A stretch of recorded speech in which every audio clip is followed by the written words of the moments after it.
Welcome back, everybody. Let's play Nicktoons Unite. I've tried being reasonable with you, crabs, and I've tried being unreasonable.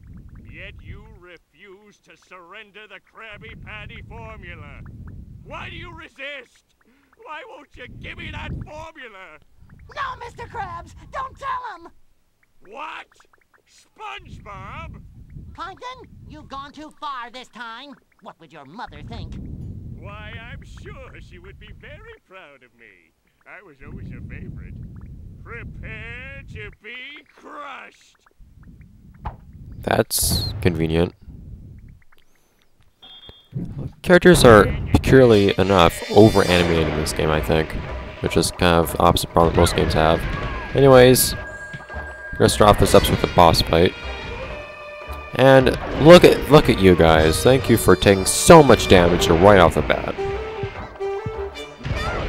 Truly impressive. Anyways, so what you need to do, you actually need to be using SpongeBob for this. And you want to use... Let's leave him be for the moment. There we go. So you want to throw a bomb at him when he's like that. When he's just kind of up, looking at you. And of course be careful, because when he gets back up, he's going to throw a shockwave at you. And as always, kind of have to baby the rest of your team, since they're going to be getting hurt the entire time. A lot. Ow. SpongeBob has some sense of intelligence, at least, apparently. And Danny's just kind of not being hurt, for some reason or another. SpongeBob. He stays this way for a while, but once he starts dashing, he's invincible. So don't bother if you don't think you're gonna make it. Just wait for him and avoid his attack. Guys, it'd be nice if you actually helped me attack. A little bit late. And Danny, seriously. So unless you actually read this hint over here, you probably won't actually know what you're supposed to do in this fight. Of course, keep SpongeBob's power up. Okay, now Danny's kind of feeling the hurt. Took him long enough. Thing is, you need to actually pick up your bomb. I don't get why the developers did this. Whenever you make a bubble bomb with SpongeBob, you actually still have to pick it up to use it. So repetitive. Because you spawn it on the ground? What? Switch to... Thank you. I wasn't switching to Daniel, I was pressing left for some reason. I've been playing as SpongeBob all that much though, so at least this is a nice little time for him to have a chance to be played as, I guess. Although other characters are steering the spotlight with how much they're getting hit. Bubble bombs didn't happen. Thanks, SpongeBob, I guess. Here we go. So I guess the idea is that you're just throwing it into his mouth or something. SpongeBob, don't face the wrong way. This game is actively fighting me actually completing this boss fight in a timely manner. Ow. And honestly, the roughest thing about this fight is actually just making sure that everybody isn't dying of their own accord. You do have to pay attention to SpongeBob's power, which I was about to deal with, but then Plankton came down. But really, it's not much of an actual issue.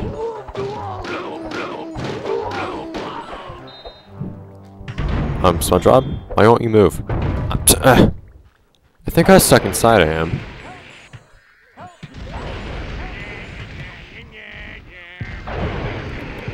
That's the thing I don't really like about team mechanics being introduced in games, where you have multiple characters that can be played as, but you're only controlling one at a time.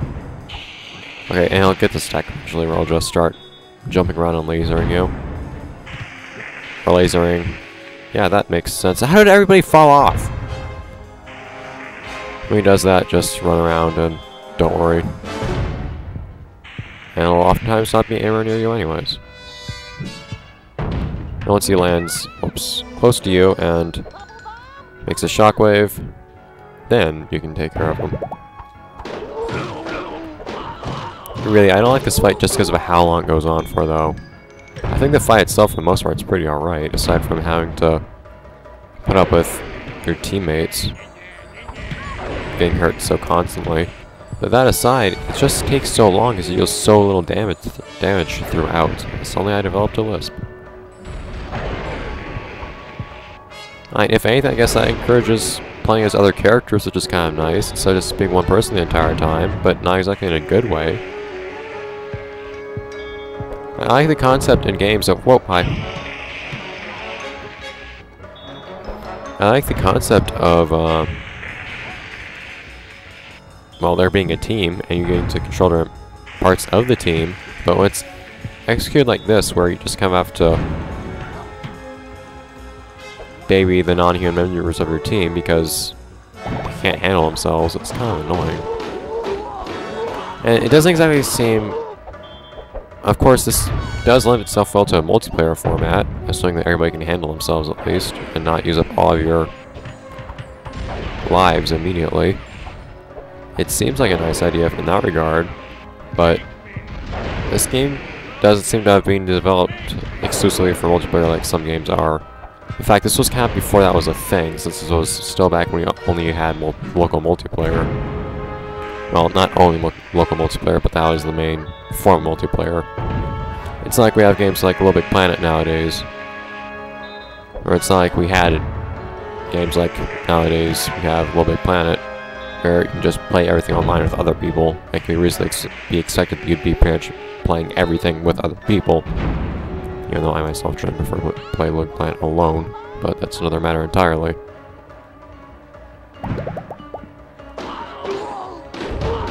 Can you guys, other guys, help me, please? Oh, come on.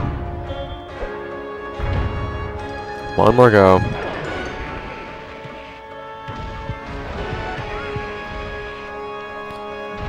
In fact, if I wasn't currently in a boss battle, I'd be looking at the back of the box just to see how much they actually emphasized. Ow. I should probably be looking at the actual game screen. See how much they emphasized the whole multiplayer aspect, but I don't even know where the box is right now. Jimmy, how have you been using all of your power? Whatever you're using it for, here, have some more, but still. I also look at the box during this cutscene, actually. Just out of curiosity. Guys.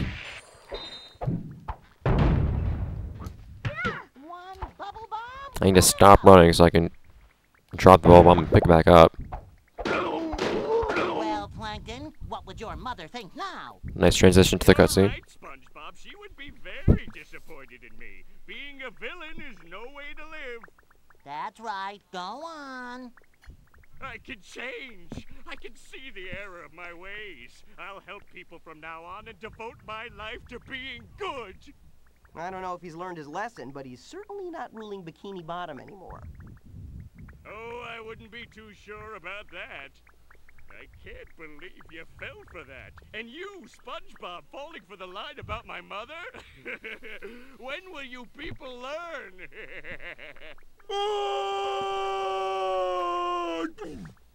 Well. Patrick, where did you come from? Up there. Well, isn't that wrong? I need a shower.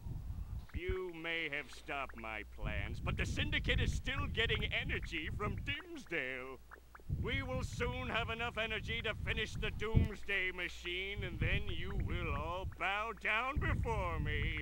Nothing can stop the Syndicate! Nothing! Doomsday Machine? That doesn't sound good. Let's find out what Crocker's been up to in Dimsdale. We've got to stop them from powering that Doomsday Machine. Otherwise, all of our futures are at risk. Okay, so what's cool about having a really long cord for your headset is being able to walk around the room and do things while using the headset. But that's not very useful when it gets tangled into a 6-foot long tangle of cord. That is 4 times the size of your fist, so I can't exactly walk around the room. Anyways, so I have the back of the box here. There's actually no mention of multiplayer at all. You would think that this would really emphasize the whole multiplayer aspect, since you can, well, have 4 human players. And it would lend itself well to that, since it's a whole, like, team gameplay aspect. But apparently not. Am I not going to be able to untangle my headset without unplugging it? Because that's going to make me sad. I want this to not be tangled. It's actually a really simple box. The back of the box is just saying, hey, there are people and they're doing things.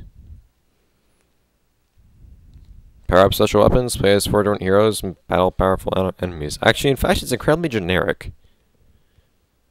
And the art styles are very inconsistent, too.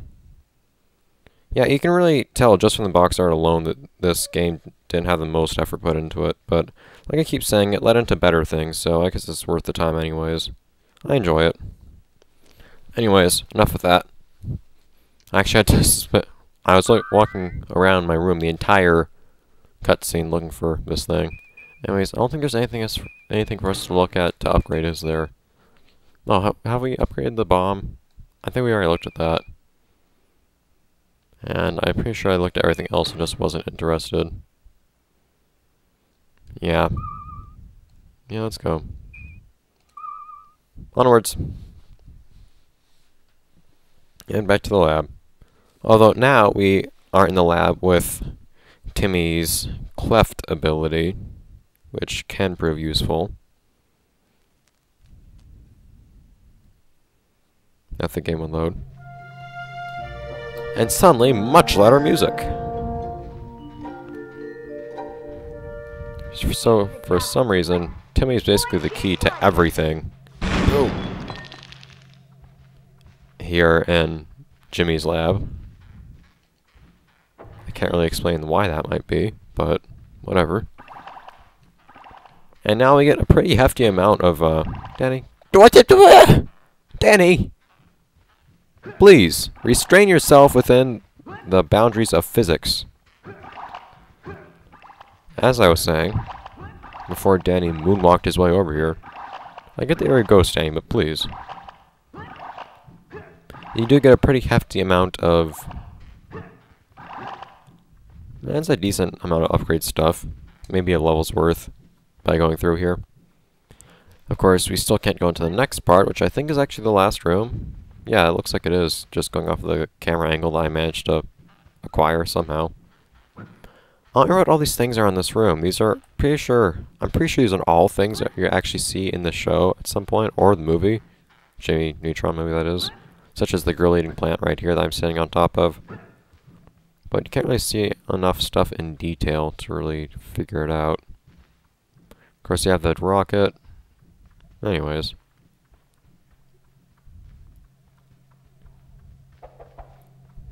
Alright, so there's... Why is SpongeBob attacking? The AI in this game is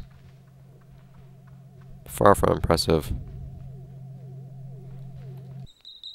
Yes, I did a great job at that level. Alright, so there's not anything I want to upgrade, so I'll just leave it be there. Crocker's Fortress sounds interesting. I have some comments as to how they handled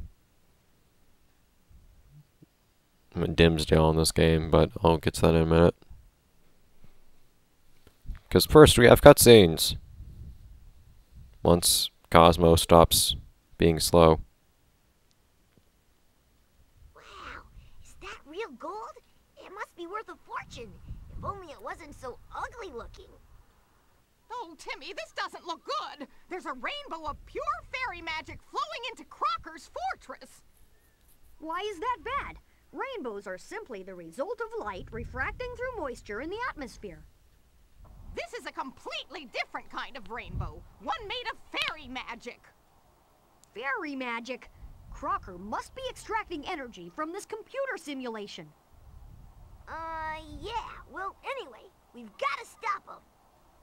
You're right. There's definitely a power stream going into that fortress. Let's find a way in and investigate. That's a nice callback, actually, to the couple TV specials between Fairly Odd Parents and Jimmy Neutron. Timmy always explained away fairies to Jimmy as computer simulations of some sort. Anyways. So I find this whole place, Crocker's Fortress, to be kind of awkward. It just seems really out of nowhere and kind of out of character for Crocker to do. I don't know why Crocker would actually... Also, why is Crocker's head stretched so vertically?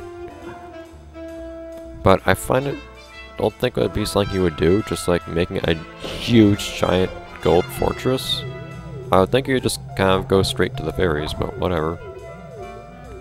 Something that I think is very important if you're going to do crossover things is trying to make sure all the characters are still in character, because that's kind of part of the point.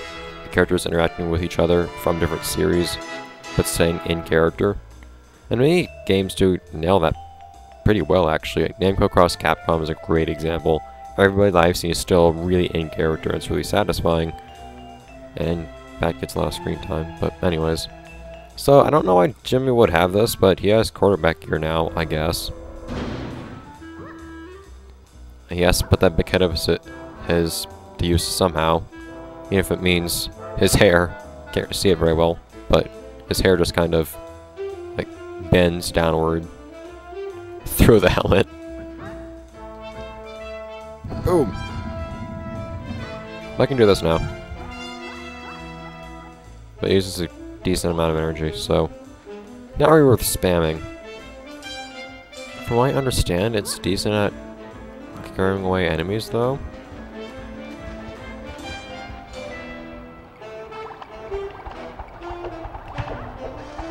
It knocks it back a good deal. I guess if you have a bunch of enemies, you can kind of plow your way through them pretty well.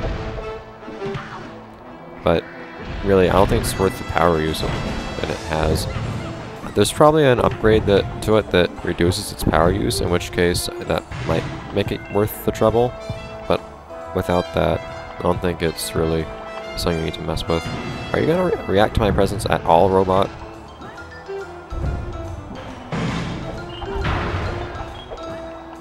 Also, something I'm kind of disappointed about. I'm pretty sure there aren't actually any enemies specific to Dimsdale. Or Fairy World. Whoops. Ow. Fairy World, we haven't really confirmed yet they're going to Fairy World, but at the same time, it appears in the game's title sequence, so... Oh god! Will you stop? Thank you. A little bit of a delay. There's some certain attacks the enemies have that I really don't like in this game, because there's not really much a way to avoid them. Particularly with those big, four-legged creatures that for some reason always have vaguely reminded me of Plankton with how they have one eye. Yeah, I guess I could just for all this stuff if I felt like it, but it seems like kind of a waste of time. I won't give you much stuff anyways. Pick it up! Pick it up! Pick it up! Why's it stuck up there? Okay.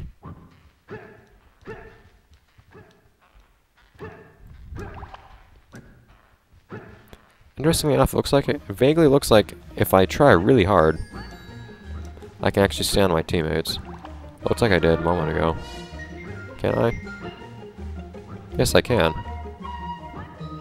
But they really don't like me doing it. I don't know if I can jump off them or not, though. They always try to move out of my way. In fact, you know what? I have a second controller. We need some teamwork. Jimmy, lend me your head.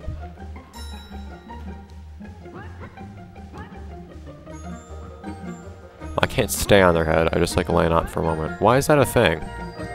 Why am I able to stand on his head if I can only do it for a moment? I can't jump off his head either.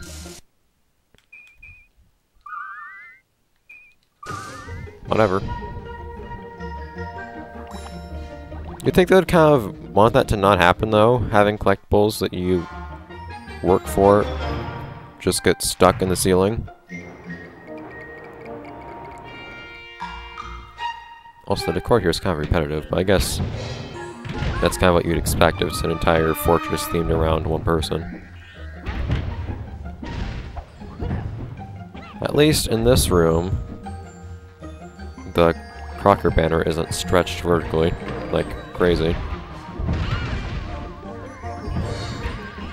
Of course, that doesn't really help the gameplay situation just being mashing the X button while running around, which is only aided by the fact that you have a shield. But even if you didn't, you'd pretty much just do the same thing.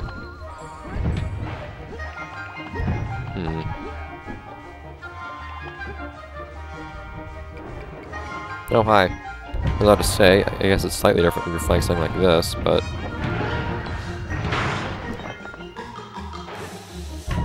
when you are, it's just kind of tedious. And I can go over here, I'm guessing. No, I can't. Okay. Sure looked like it could, but maybe this game just likes to listen to me.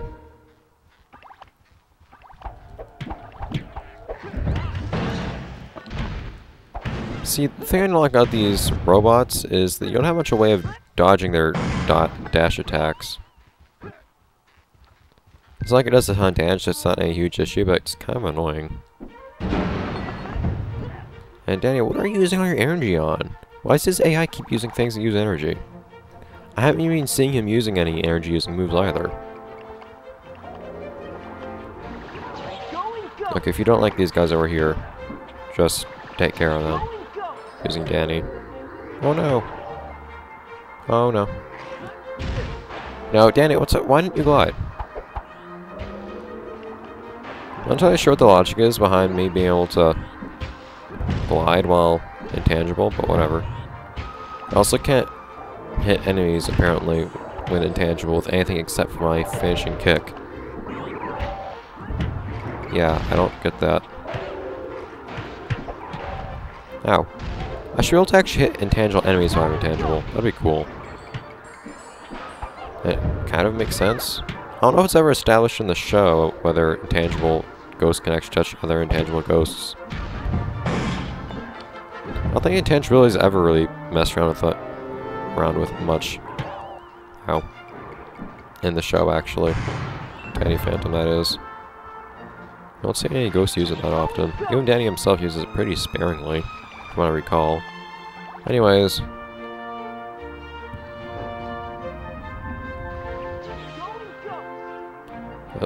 We should end off the episode in just a minute, but I don't think there's actually any place to do so. I guess I'll actually finish off here. So I'll see you guys next time in the next episode of Let's Play Nicktoons Unite, where we just move through Crocker's fortress some more. That's pretty much it. And I don't know if I'll actually finish. I'm tempted to say we won't actually finish. I don't know if we're going to finish this level or not in the next episode. This place is actually pretty long. We'll see, though. See you guys.